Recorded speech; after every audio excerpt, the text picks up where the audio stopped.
Mis padres siempre me humillaban y me llamaban la oveja negra de la familia. Por eso, un día decidí dejar mi casa para hacer mi propia vida. Años después, asistí a la fiesta de cumpleaños de mi abuelo. Apenas crucé la puerta, mis padres comenzaron a burlarse de mí y trataron de empujarme fuera. Siempre me sentí eclipsada por mi hermano mayor, Daniel. Él era todo lo que mis padres parecían valorar, brillante, motivado, y con una facilidad natural para destacar.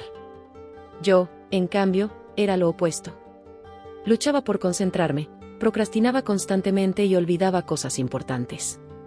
Desde niña, me sentía atrapada en un mundo donde mis padres no podían aceptar que yo era diferente. Comparada con Daniel, su niño dorado, siempre me consideraron un problema. Mi hermano no hacía las cosas más fáciles, me avergonzaba públicamente, me acusaba frente a mis padres por las cosas más pequeñas y se encargaba de recordarme que, según él, yo era un fracaso. Sus palabras dolían profundamente, especialmente porque venían de alguien a quien yo debía admirar. Mis cumpleaños eran una ocurrencia tardía, sin fiestas ni entusiasmo. Mientras a Daniel lo celebraban con grandes eventos, mis regalos eran libros educativos que parecían decir, esfuérzate más. La diferencia en el trato era dolorosa, pero también fue un motor para cambiar mi vida. Con el tiempo, descubrí que mis problemas para concentrarme y mi procrastinación tenían una explicación, fui diagnosticada con TDA. Ese diagnóstico fue una revelación que me permitió comprender mis luchas. Con medicación y terapia, aprendí a manejar mi tiempo y mis emociones. Pude abrirme camino y demostrar que era capaz de mucho más. Logré graduarme de la universidad, financiando mis estudios con préstamos y un trabajo de medio tiempo. A pesar de los obstáculos, conseguí un puesto como arquitecta de soluciones en una importante empresa de inteligencia artificial, donde trabajo desde hace 9 años. Decidí distanciarme completamente de mi familia, ya que su toxicidad no hacía más que lastimarme. Sin embargo, el cumpleaños número 80 de mi abuelo me hizo replantearlo. Él era la única persona que siempre me mostró cariño, y no podía ignorar su invitación. Cuando llegué a la fiesta, mis padres no ocultaron su descontento. Mi madre, con una expresión de desdén, me llevó a un rincón y me preguntó fríamente, ¿qué haces aquí? Le expliqué que había venido por petición de mi abuelo, pero mis padres comenzaron a burlarse, insinuando que quería reconciliarme con ellos por interés. Con calma, les aclaré que no tenía ningún interés en volver a formar parte de sus vidas y que no necesitaba su permiso para estar ahí.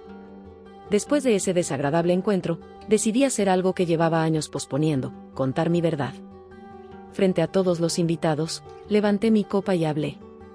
Agradecí a mi abuelo por su cariño y su invitación, y luego expliqué por qué no había asistido a eventos familiares en tantos años. Conté cómo mis padres me habían menospreciado toda mi vida, comparándome constantemente con mi hermano y negándome apoyo emocional.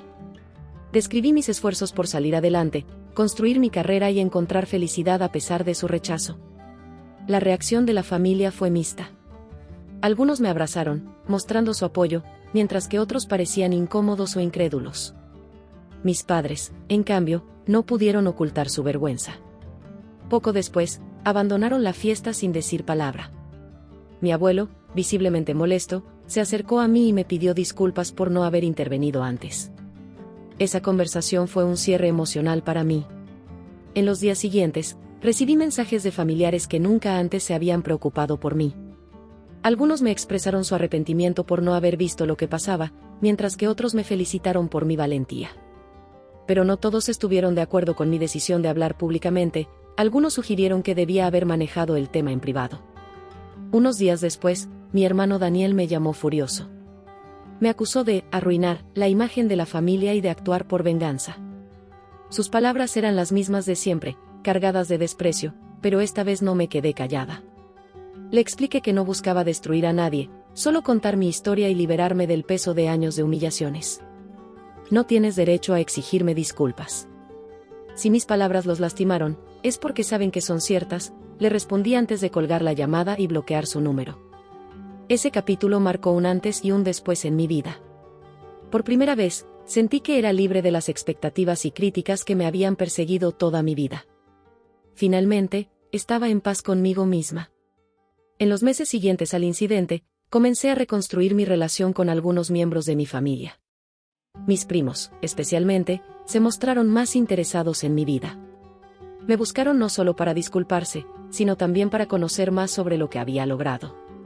Estas conexiones renovadas me hicieron sentir que, aunque había perdido a mis padres y a mi hermano como familia cercana, todavía tenía un espacio entre aquellos que realmente valoraban quién era yo.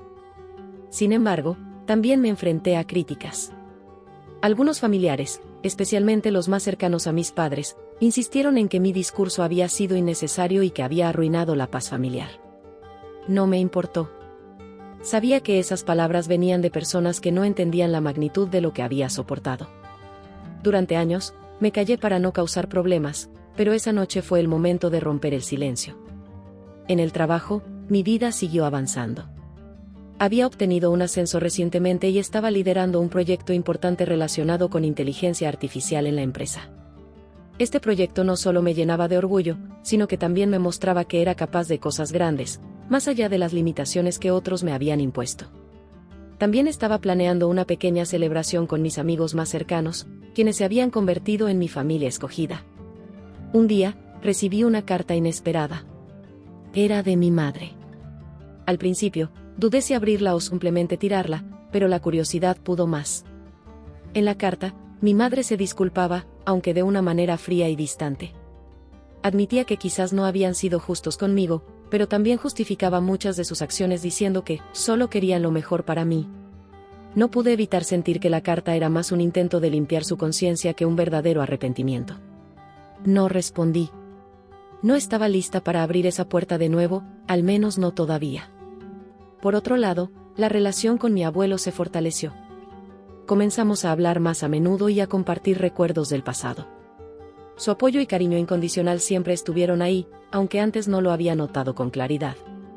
Un día, me confesó que se sentía culpable por no haber intervenido más mientras yo crecía. Sabía que tus padres eran duros contigo, pero nunca imaginé cuánto te estaban lastimando, me dijo. Sus palabras significaron mucho para mí, más de lo que él podría imaginar. Era la primera vez que alguien dentro de mi familia reconocía el dolor que había vivido. Con el tiempo, aprendí a soltar el rencor. No porque mis padres o mi hermano lo merecieran, sino porque yo merecía paz. Entendí que la única forma de avanzar era dejar atrás el peso del pasado. No necesitaba su validación ni su cariño para sentirme completa. Mi vida estaba llena de logros, amistades y experiencias que me definían mucho más que las opiniones de aquellos que no supieron valorar quién era. Hoy en día, sigo escribiendo mi historia, no como la oveja negra de la familia, sino como una persona resiliente que encontró su lugar en el mundo. Mi camino no fue fácil, pero cada obstáculo me enseñó algo valioso. Ahora sé que la verdadera familia no siempre es la de sangre, sino aquella que te apoya y te acepta tal como eres. Y, con esa certeza, vivo en paz. Un par de años después del incidente en la fiesta de cumpleaños de mi abuelo, mi vida había cambiado completamente. No solo me había consolidado profesionalmente, sino que también había empezado a explorar otros aspectos que siempre había dejado de lado, mis sueños y pasiones personales. Comencé a dar charlas en conferencias sobre cómo superar el rechazo familiar y construir una vida significativa. Compartía mi historia no desde el dolor, sino desde el aprendizaje, enfocándome en cómo encontrar fortaleza en uno mismo. Estas charlas se convirtieron en un espacio sanador, tanto para mí como para aquellos que se identificaban con mi experiencia. Fue en una de esas conferencias donde conocí a Laura, una terapeuta familiar que, tras escuchar mi historia, me animó a escribir un libro. La idea me intimidaba, pero también me emocionaba. Escribir siempre había sido un refugio para mí, aunque nunca pensé en compartir mis palabras con el mundo. A lo largo de los siguientes meses, dediqué mis noches a escribir mi historia, mezclando anécdotas con reflexiones sobre cómo había aprendido a vivir una vida plena a pesar de las adversidades. El libro, titulado Renaciendo desde la sombra, se publicó un año después y tuvo una acogida que jamás imaginé. Era como si todas esas personas que me habían apoyado en silencio durante mi infancia finalmente alzaran la voz conmigo. Con el tiempo, el libro llegó a oídos de mi familia. Un día, recibí un mensaje inesperado de mi padre. Decía, leí tu libro. No sé qué decirte, pero quería que supieras que estoy orgulloso de lo que has logrado. Fue una mezcla de emociones. No sabía si creerle o si simplemente era otra forma de aliviar su culpa. Aunque agradecí sus palabras, no sentí la necesidad de profundizar más en esa relación.